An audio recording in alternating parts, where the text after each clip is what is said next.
Now for today's program. Jonathan Freedland is the author of the New York Times bestseller, The Escape Artist, The Man Who Broke Out of Auschwitz to Save the World, which won the National Jewish Book Award in two categories. He is a weekly columnist for The Guardian and previously The Guardian's Washington correspondent. Jonathan is the host of The Guardian's Politics Weekly America podcast. He presents BBC Radio 4's The Long View and is co-host of the Unholy podcast. He is also the author of several thrillers under the pseudonym Sam Bourne and is a past winner of the Orwell Prize for Journalism. Jonathan's latest book is The Traitors Circle. Dan Raviv was a CBS News correspondent for more than 40 years, covering stories all around the world while writing books mostly about Israel's intelligence agencies. He is the host of the podcast The Mossad Files and co-author of the book and podcast The Quest for Significance. Dan is also a contributor to Moment Magazine. Please welcome Jonathan Freedland and Dan Raviv.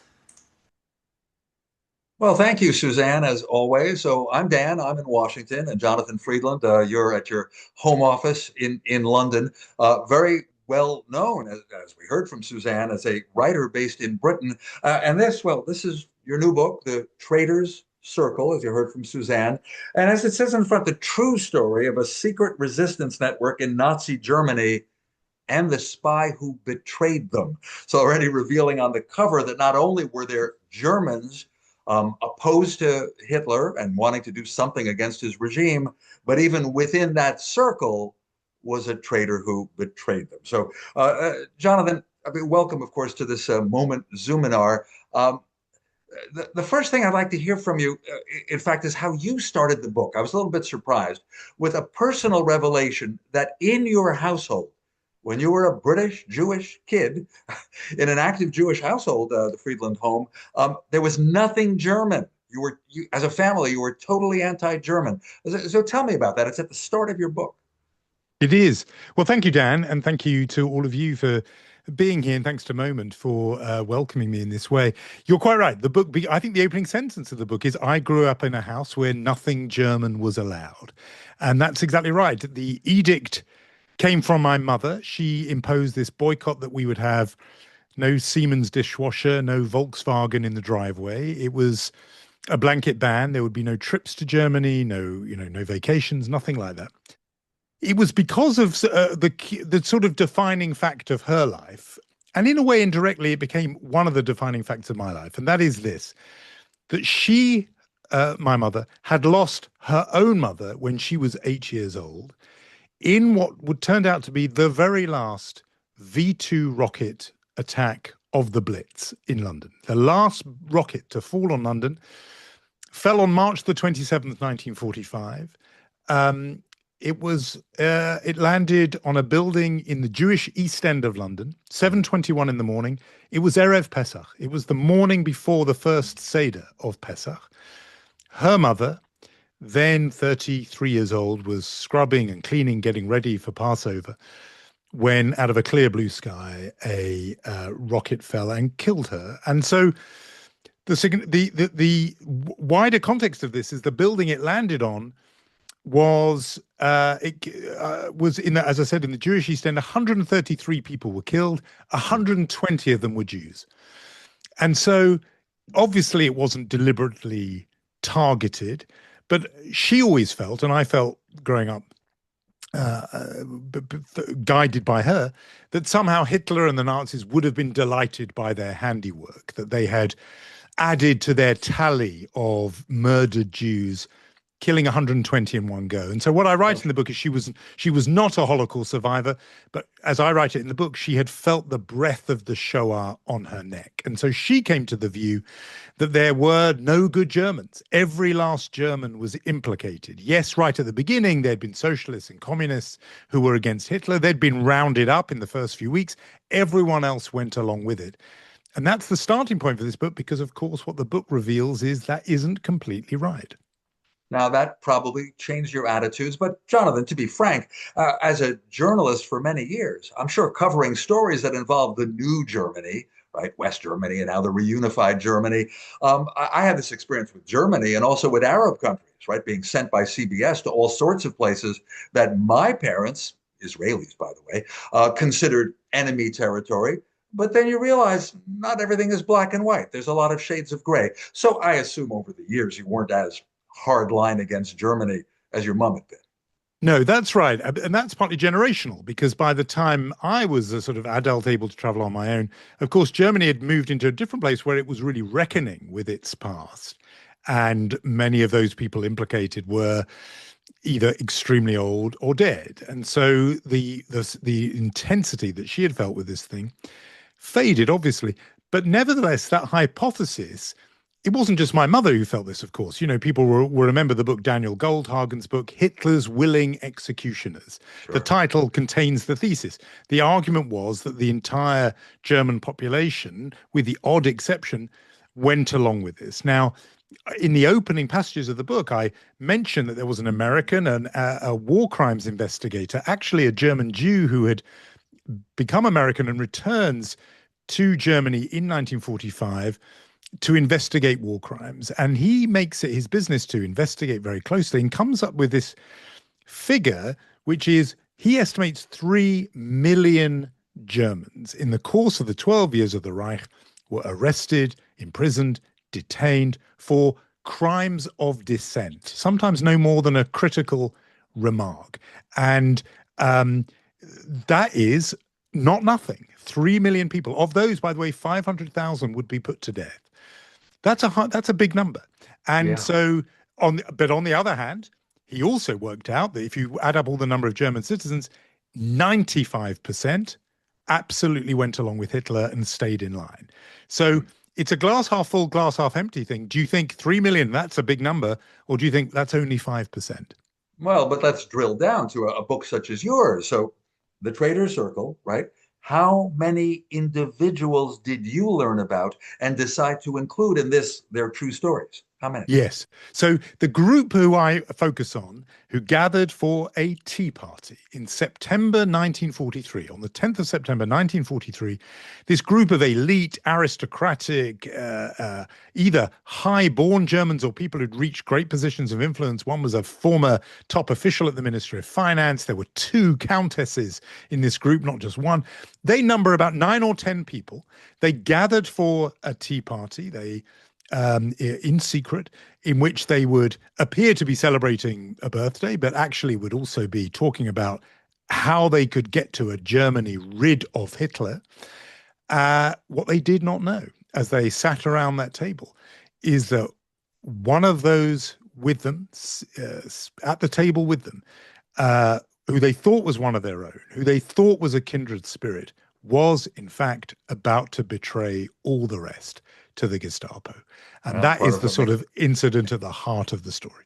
Oh, sure. Part of what makes it a great story, not just about the activities of some would-be rebellious Germans, but as you said, someone betraying them. Okay, I'm going to tell the audience here on this Moment Zoom in are 3 things. So just you get ready, Jonathan Freedland, because number 1, I'm about to ask you to read a short excerpt. We'll get to know the style and also some insight into at least 2 of the characters, I think. The second thing is I do plan to reserve a few minutes to ask you about some current affairs. After all, I know you discuss them all the time in the podcast Unholy that you host every week. So we'll talk a bit about anti-Semitism and perhaps the Israel-Gaza situation and, well, even the problems, the crisis at the BBC where you do some work. All right, enough said. I won't devote a lot of time to that. But the third thing I want to say is questions from our audience. So indeed, as Suzanne said, type them into the comments, and later we'll try to include as many as we can. Okay, back to number 1. What do you want to read to us, Jonathan?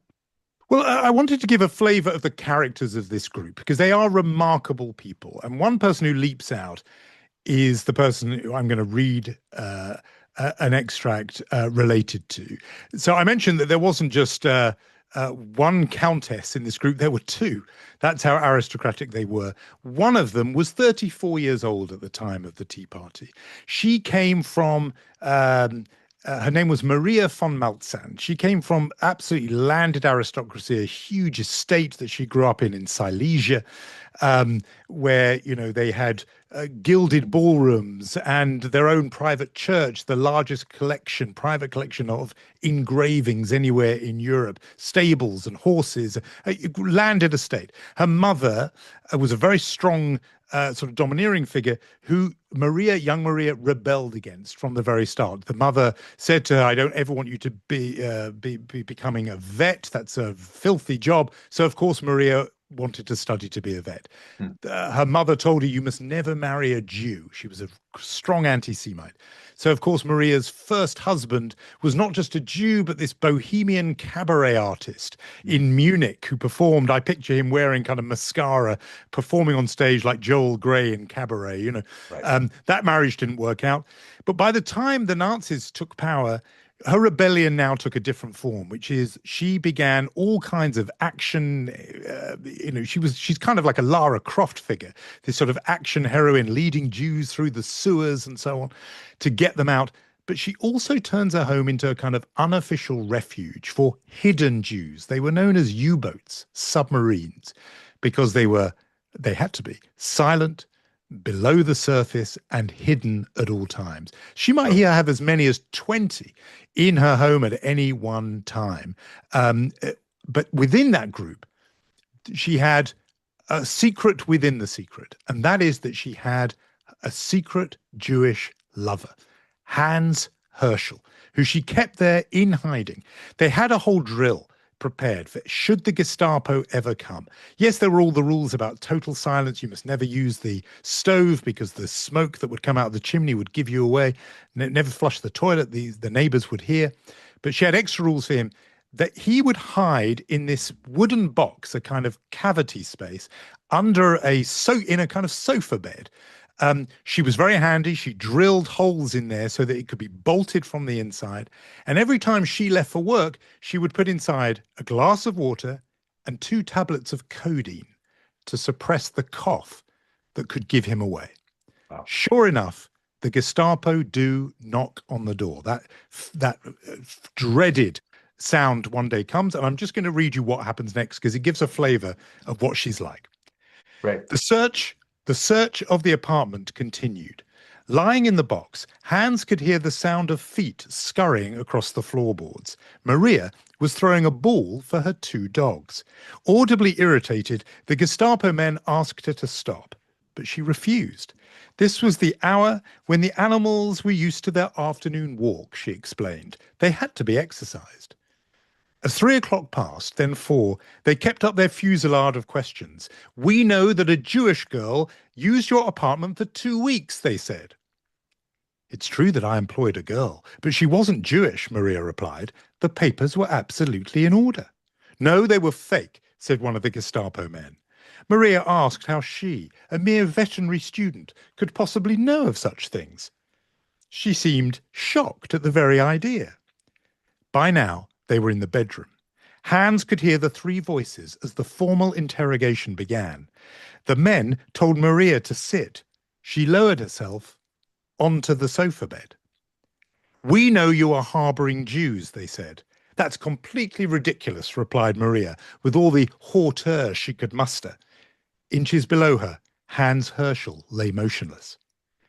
The Countess was gesturing towards the portrait of her father, an aristocrat in dress uniform that held pride of place in this room. You don't believe that I, as this man's daughter, am hiding Jews? Hans stayed rigid, listening to every word, and now came the moment he dreaded. The Gestapo men insisted that Maria open up the 2 sofa beds that were in that room. Hans could hear as she opened the first easily, doubtless revealing the empty space within with a flourish that confirmed the agents were wasting their time. They turned to the second, his one. He could feel movement, the effort to lift the lid. Sorry, it won't open, Maria was saying. She explained that soon after she bought it, she had tried, but without success. It could not be done. The men were not persuaded. They were tugging at it, determined to prise the opening apart. And now Maria took a gamble, one that required iron self-confidence. Hans heard the words she used, but could let out no gasp as she made her suggestion to the Gestapo. Take out your gun and shoot through the couch. She seemed deadly serious, as if she were not setting a dare so much as offering a reasonable solution to the standoff. If you don't believe me, all you have to do is take out your gun and shoot through the couch. How long did Hans lie there, waiting for the Nazis' response? How long did Maria's words hang in the air as he braced himself? It would have taken only a second for one of the men to pull out a pistol and call this imperious woman's bluff. If they did, how long would it take for Hans to die? A few seconds? A minute? And then Maria spoke again. However, she said, she had one condition. If they went ahead and opened fire, I insist that you give me a credit note for new upholstery fabric and that you pay the repair costs. She was adamant that there was no room for a raggedy piece of furniture in any home of hers, and I would like to have that in writing, in advance. It seemed that after nearly a decade of dealing with the National Socialist masters of the New Reich, and indeed with bureaucrats of every stripe, Maria had learned one thing, that such men feared straying beyond their authority. There would be an expenses form to fill in, a superior who would demand an explanation. Sure enough, the bullets remained in their chambers. Only once Maria was sure the two men were gone and would not be coming back did she dare give the signal for Hans to unseal his tomb and emerge. He came out deathly white, his body clammy with sweat. He had believed those long hours might be his last. What saved him was the swagger, the ingrained self-belief of the woman he called Marushka, a woman whose blood was so blue she'd grown up in a literal castle. These days, she was a trainee vet living in an abandoned shop in Berlin, but she was of a class that had spent centuries ruling this land. Not even the Gestapo could intimidate her. For now, at least. A lovely excerpt. Thank you. And so again, that's from Jonathan Freedland's book, The Traitors Circle. And now those of you watching won't be surprised that Jonathan also writes suspense novels and has written Yes. plays. Now, as a journalist slash historian, you know, what you had to do here, because you had no chance to interview Maria or Hirsch or your other characters. I understand that I think you met some of their relatives, their late, people in the later generations. You know, how much license did you give yourself? We don't know if he was absolutely ghostly white as he came out of the box. It only stands to reason. I'm just wondering, again, how much license do you give yourself when you want to write vivid nonfiction?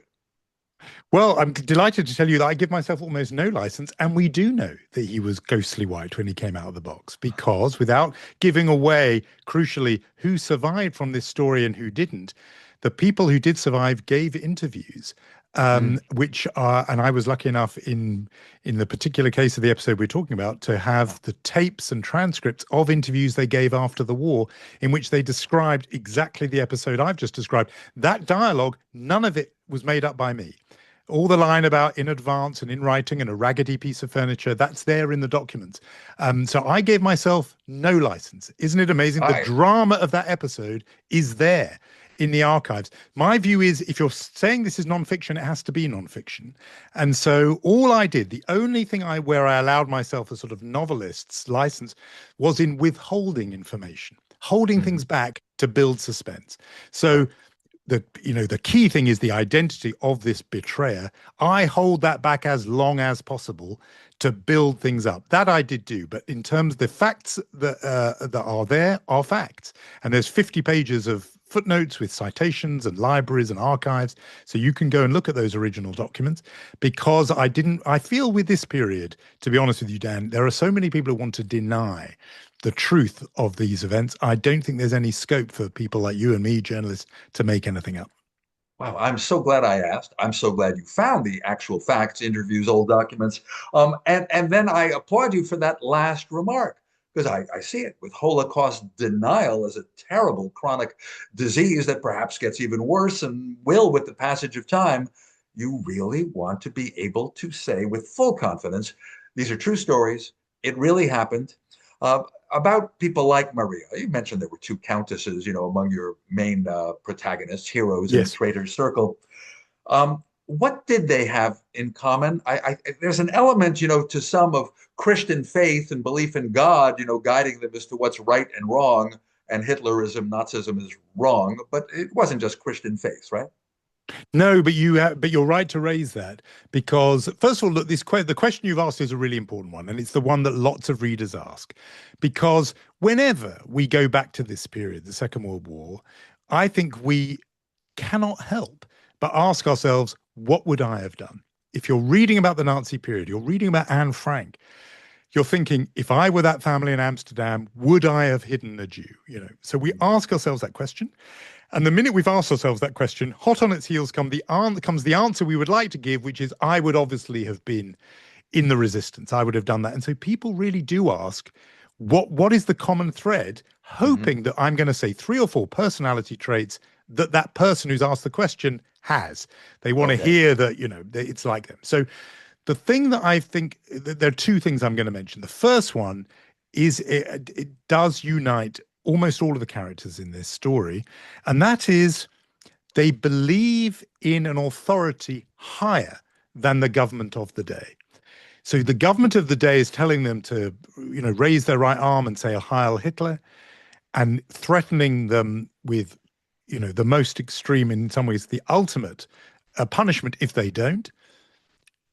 In order to face that down, you have to believe that, yeah, the Gestapo and Adolf Hitler are scary, but I'm really answerable to something even above them. Now, for some, like Maria von Maltzahn, the aristocrat, I think she felt she was answerable on some level to her family, to her late father, to her class. She pointed at that picture of her father in dress uniform.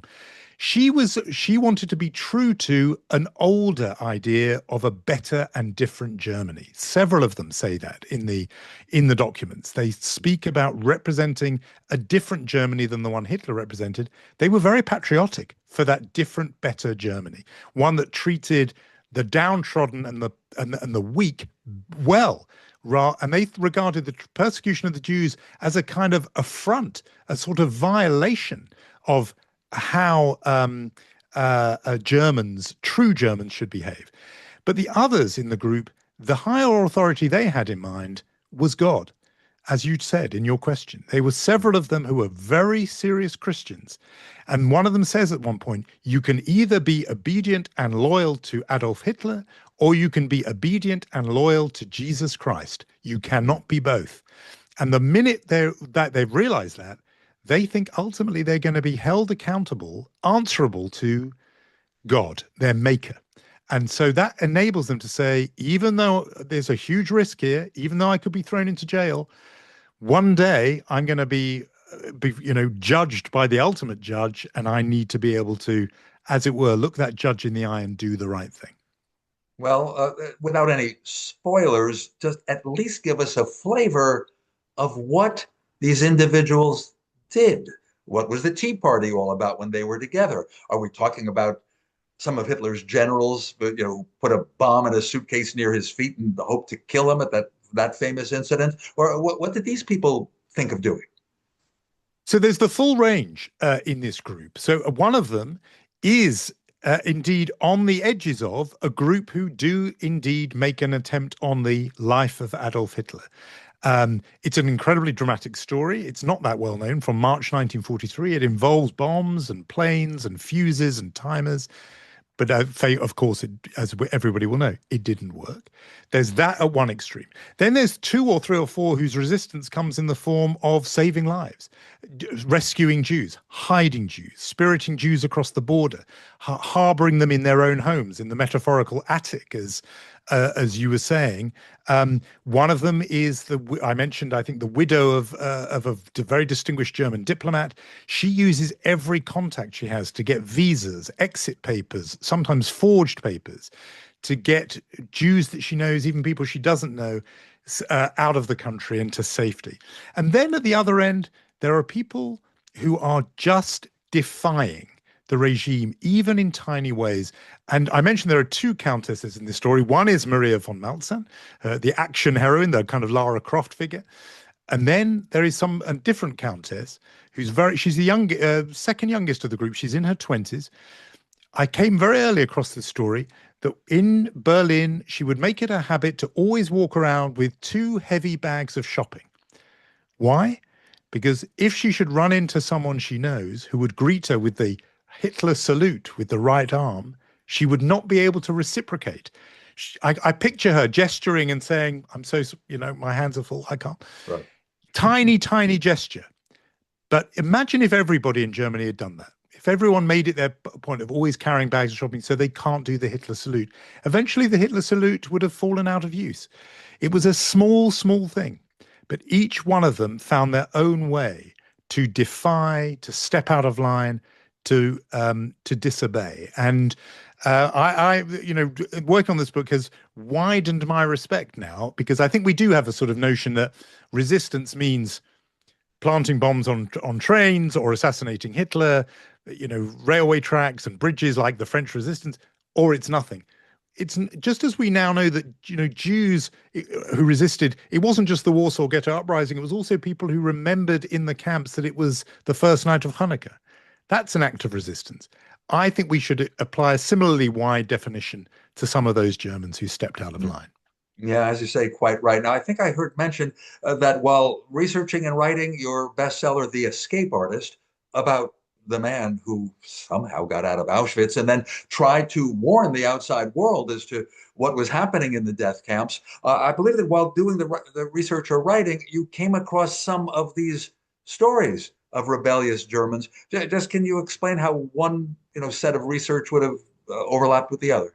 Yes, I absolutely can. You're completely right. So it was in the work of For the Escape Artist and the story of Rudolf Verber that I came across this speech by Heinrich Himmler, then the head of the SS, but also then in the summer of 1944, the second most powerful man in the Nazi apparatus.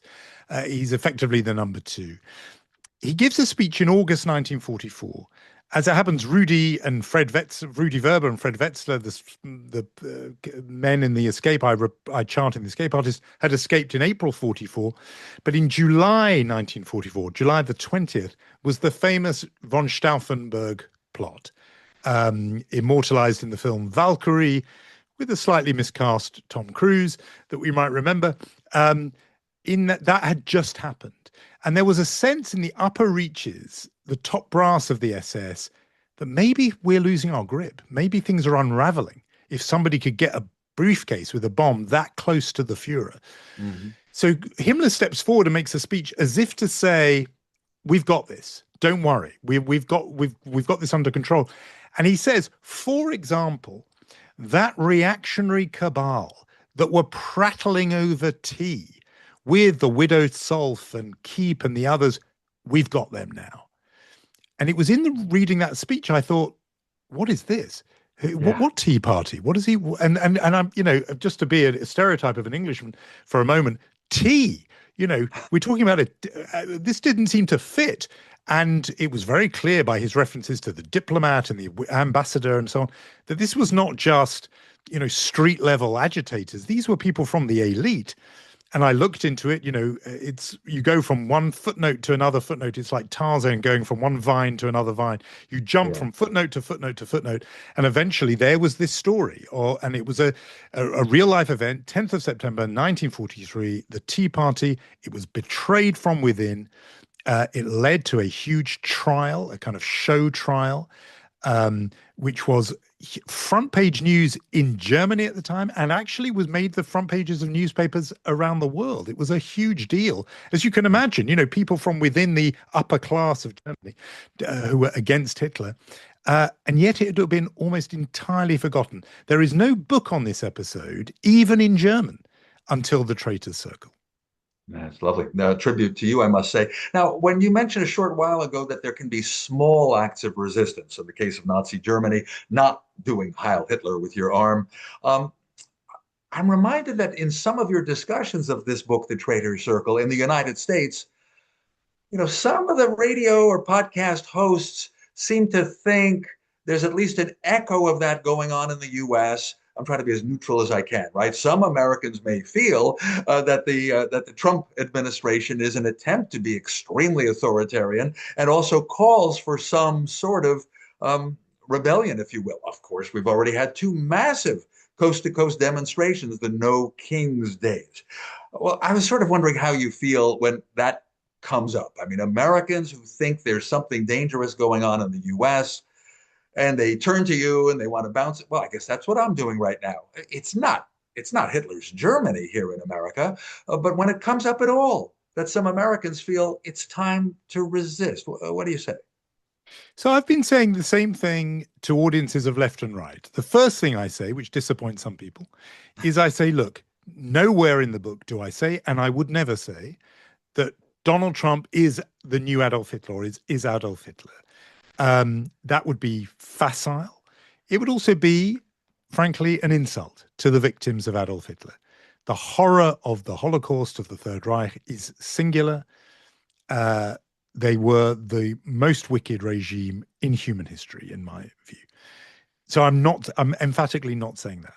Mm-hmm. What I am saying is something different, which is when democracies find themselves in the led by a leader who makes the move away from democracy and towards autocracy, wanting to concentrate power at the center, that takes the same pattern in wherever you are and whenever it is. So it recurs down the decades, and it happens in different places. You can see it in Viktor Orban's Hungary or Erdogan's Turkey or Maduro's Venezuela.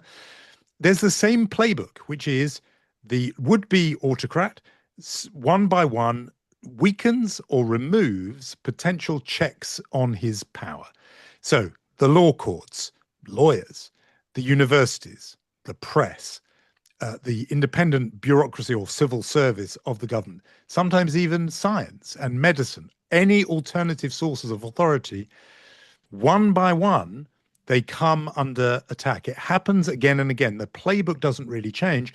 And when that happens, immediately that imposes a whole series of dilemmas and predicaments on the citizens who live in that country. Frankly, especially if you're already living a comfortable life, you're in the elite, you're educated, you're rich. Like, do you do anything or just ride it out? Yeah. Exactly. Those are just the sort of question. People will suddenly think, let's just wait and see. Maybe we can just play this out. Maybe this will pass. Maybe there are people in high positions who will act as a restraint. It can't be as bad as it seems. Maybe the leader in question doesn't really mean it. It's just sort of a posture.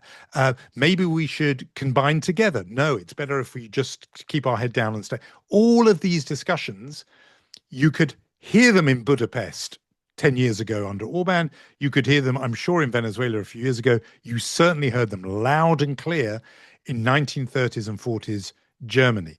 That's really what I'm teasing out. And if there are people, and there are, you've absolutely rightly picked up on this. You know, I was in the United States until last week. I was for a couple of weeks. I was doing live events. This came from people in the hall. Some people liked the question being asked, some people didn't. But it is resonating. And, you know, if you'll forgive me an appalling name drop, Tina Brown interviewed me for this book, and she said, it's weird to say this about a history book, but, you know, I can't think of a more topical book at the moment than this. So some people hear that echo, but I don't explicitly, you know, spell that out in the book, and I wouldn't. Well, sure. And as you said, you're not saying the Trump government is anything as evil, as bad, as dangerous, as murderous as the Hitler regime. Got that. Now, you mentioned that some of those governments, you said, say, Orban in Hungary, are increasingly authoritarian. But there's a special area of this kind of autocracy that resonates with Jews. Well, of course, in Hitler's Germany, that, you know, settling the Jewish question, in effect, ending the Jewish communities of Europe, yes. 6 million Jewish victims in World War II. That means that many of those governments will pick on some minority group as being responsible for all that's bad. I'm again trying to say it in as moderate and unbiased way as I can. Some people in the US who are outraged by what's going on now think that Latinos are being singled out. And certainly President Trump has said awful things about them if they are illegal migrants, but he has suggested that, you know, only true Americans are the ones who belong here. Anyway, that's the echo. I don't know if you want to add a comment, because you may not want to take sides, but especially you're a Jewish journalist and writer yes. in the UK. It's a special concern of ours when any minority group is singled out and oppressed, because we might be next. We often think that. Yeah, and even if we don't think we're going to be next, it should concern us because we don't want to, given our experience, see any minority group singled out. No, where I think you're right is that these nationalist populist governments, and they really are in the ascendant in, certainly in several countries in Europe, whether it is, Hungary or Slovakia, I think you can in a way include, after a fashion, Putin in Russia. They very often the nationalist populist movements, particularly, actually put Russia to one side for a moment, but in the democratic world, they do turn on outsiders. And particularly, there is an anti-immigrant, a very strong anti-immigrant fervor at the moment in many democracies. The United States is definitely one. And what it's doing with ICE on the streets and snatching people off the streets, masked men, grabbing people, grabbing first, asking questions later, including actually US citizens in large numbers. That is the most graphic and vivid form, but the backlash against immigration is really across the board. It's happening in my own country, in Britain. The Nationalist Populist Party here is called Reform under Nigel Farage. It is the most, in the moment it is leading in opinion polls, but you see it in Denmark and other places, Slovakia. It is, Macron is in trouble in France, the AfD in Germany. This is the current drift of our politics. And for Jews, it will absolutely sound an echo. Today, it's immigrants, and sometimes it's particular immigrant groups, Latinos or North Africans. We know we've been in that position in 1930s Germany. The finger was pointing very, very squarely at us. Very soon, questions from our audience for you, Jonathan Freedland. But I did say I wanted to get to at least one topic that's been in the news, and you know a lot more than we do, and that is the severe problems at the British Broadcasting Corporation, BBC, with a worldwide reputation, we think, for fairness and being informative, etc. And then it comes out, I think, mostly from an internal study, that there was bias. That one thing that many Americans heard of, because President Trump accuses the BBC of that, is that a Panorama program, edited his speech on January 6, 2021, to make it look like he was calling for violence, and he vows to sue the BBC for billions of dollars. But in there also is a report about bias against Israel in the Gaza war in the past 2 years. And is that a spillover also to suggestions of anti-Semitism? There, you're the local expert. I know you've done some work for the BBC, so let's get that out there. But how severe is that? And tell me a Jewish or Israel angle to this story. Sure, and there definitely is one. I mean, full disclosure, as Suzanne, I think, mentioned at the beginning, I have hosted a show for the BBC on the radio for a long, long time called The Long View, a historical program.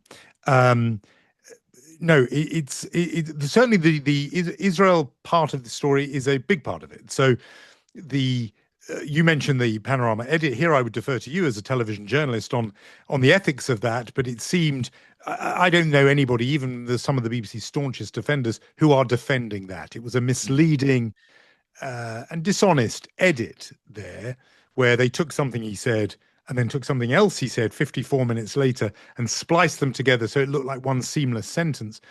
And the effect was as if he was saying, right, we now go down to the capital and we'll fight. And there are people who try and say, well, that is the spirit of what he was saying. And look, elsewhere in all these other bits of the speech he was saying, encouraging, that's not good enough. We're not interested in the spirit of what he said. We need to know what he literally said. And that was a dishonest reflection. And the internal report was critical of that program's editors for letting that happen. Yes. And absolutely rightly, they should have been. On the thrust of the stuff that relates to Israel and the Gaza war was a criticism of an arm of the BBC that broadcasts in Arabic. People will know about the BBC World Service and the BBC language services. Famously during the Cold War, there would be the BBC Russian service and the BBC Polish service beaming into those communist countries. BBC Arabic is the TV sort of contemporary equivalent of that.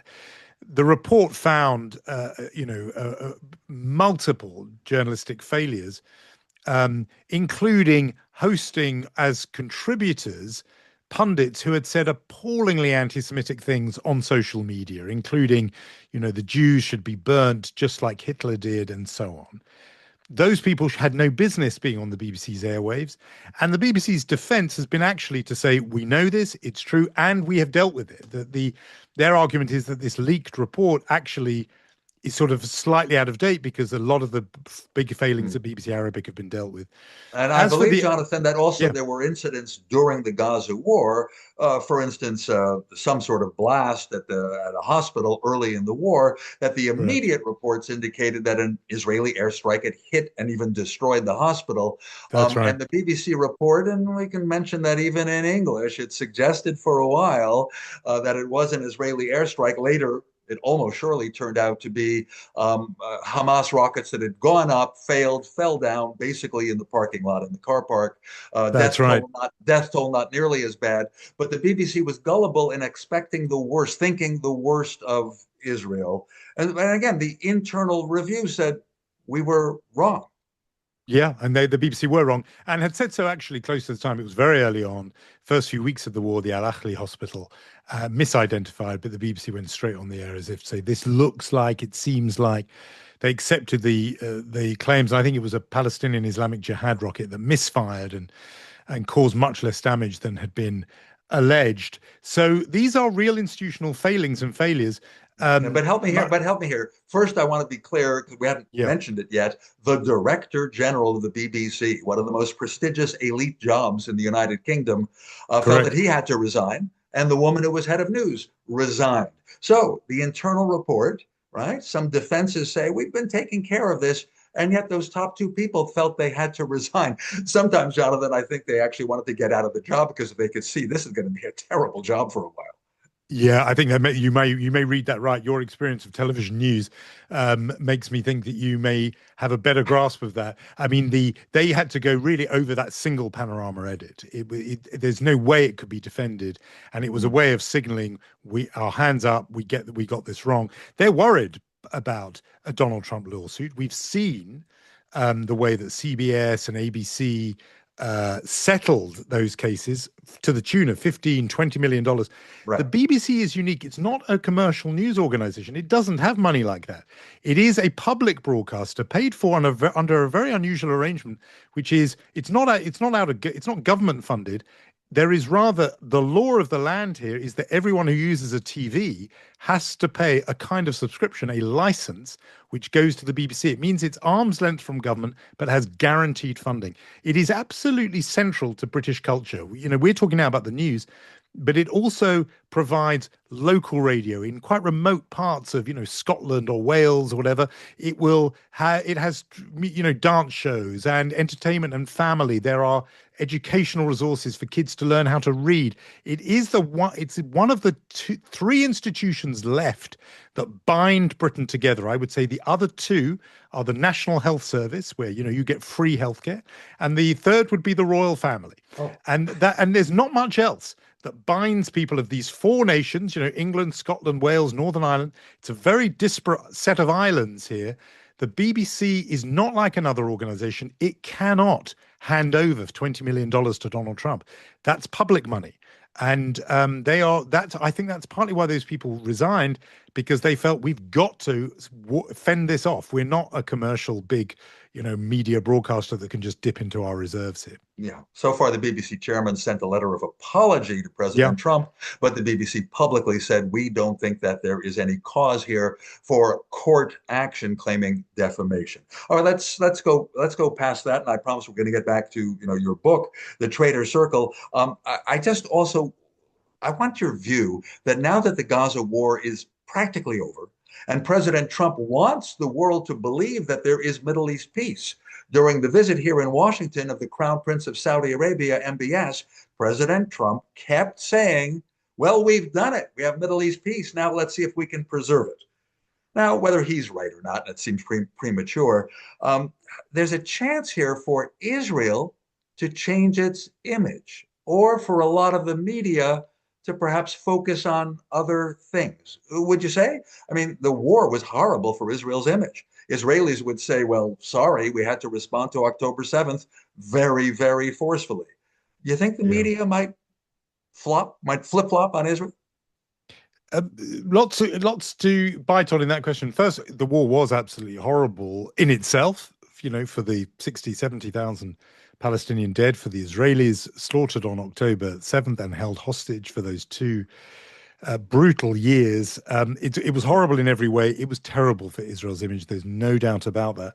It is definitely the case that the media always gives the benefit of the doubt to a peace-seeking Israel, and is very hostile to a war-making Israel. So in the years, you've been doing this long enough to remember the when it was a Rabin or a Perez or an Ehud Barak, Israel's media profile would be much, much different than when it was a Shamir, a Begin, or a Netanyahu. So the narrative people want in the media around the world, Western media, is an Israel trying to make peace with its neighbors. And that's why Shimon Peres always said, don't say no, say yes, but. He understood that that's the only way that Israel can find any kind of support or friends. So it's immediately better for Israel when the country is not at war. But I don't think many people, as you rightly use the word premature, I don't think many people are buying the idea that this is Middle East peace. Obviously, it isn't. It's a ceasefire. It's a pretty fragile ceasefire, as we understand it. I think 22 Palestinians killed today, but under Israeli fire after there was some breakdown in the ceasefire. But we hope it's holding together. But that's just a very temporary arrangement. It's a success, by the way, for Donald Trump, that he got the deal, that he got the living hostages back. I don't deny him credit for that. And now that the UN has adopted his plan. So there is potential here, but it's only the potential what we have now is a pause, which allows there to be time to pursue actual peace. Well, another thing I would give Donald Trump. Sorry. Yeah, sure. Jonathan, we haven't had full coverage of what happened in Gaza. As the rebuilding effort starts, there will be agencies and maybe this international stability force, if it is stood up. There'll be press coverage, and they'll be coming in and they'll be seeing, wow, what a challenge to rebuild. And they'll be getting so many stories of Palestinians who suffered. Many will blame Israel. Some may blame Hamas. I think Gaza is going to be a subject for quite a while, as hopefully the good guys decide to rebuild there. Yeah, I mean, again, you're completely right, and I'm sorry to keep mentioning, but your instincts as a TV journalist are wholly relevant here, because Israel has kept the media out until now. The minute the cameras do go in and see the degree of devastation, I mean, people who have gone in say it's like another planet. It is completely flattened. There's whole areas, there's cities that are no longer cities. It's just rubble, and I think there will be a kind of shock when the world sees those. Particularly images. There's only so much people in my line of work the words can do. It's the pictures that will animate the world. So I think there'll be a huge backlash against Israel. Then there'll be a lot of blame, as you rightly said, when people hear those stories of the suffering and so on. So that's coming.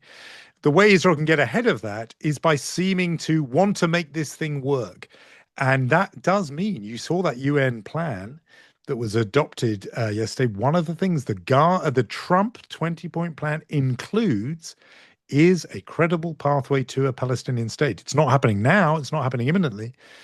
But at some point, the world is going to say, well, look, that's the next stage of this process. And the current Israeli government is adamantly, implacably opposed to that. Right. Well, two things to remind everyone. The deal also says that's if the Palestinian Authority goes through reforms. And yes, as a later stage, as Gaza is rebuilt, meantime, Israel will have an election campaign. By the end of next October, Israel must have an election. And so, it could change one way or the other. Okay, I promise to go back to the Traitors Circle where we have a few more minutes. Here's what I'm really wondering. You established at the Tea Party that there's a group of people who want to act against this dictator Hitler and his Nazi regime.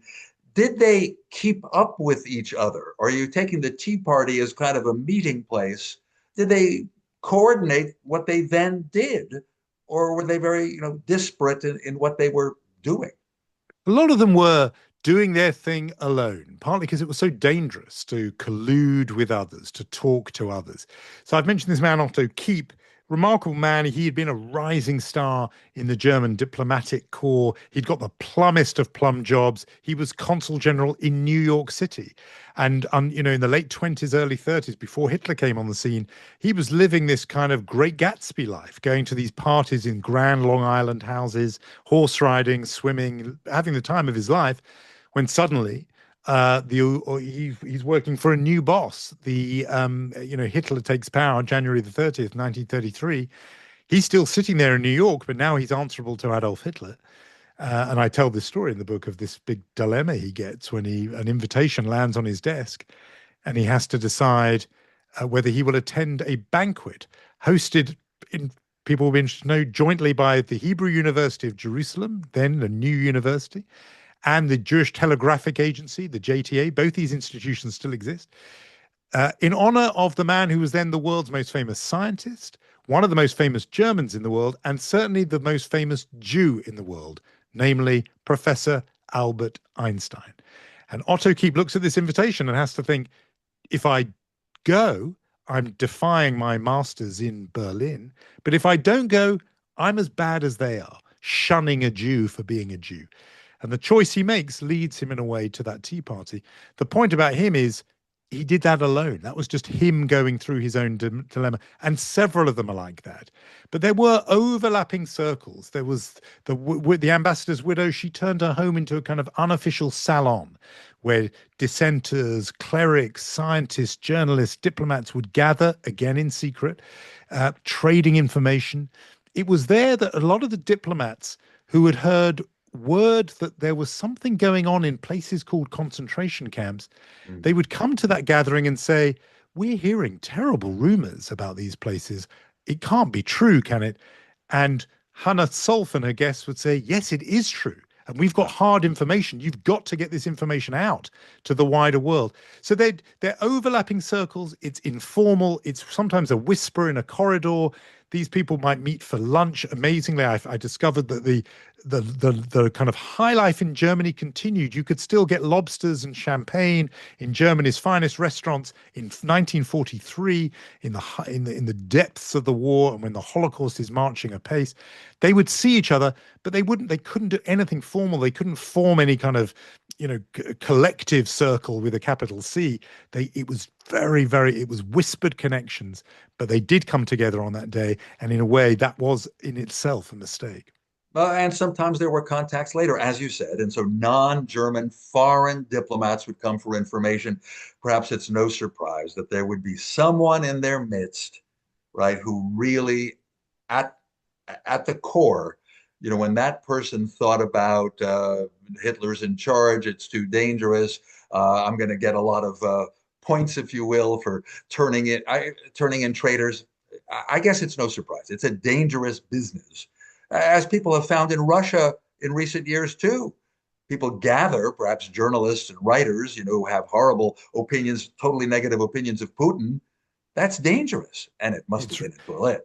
It really was. And I think this is something, there were so many things that I hadn't really appreciated before I wrote this book. So, for example, that point about the hidden Jews, the submarines, the idea there were of some 1,500 Jews who were in hiding, clinging on right there under Hitler's nose in Berlin throughout the war.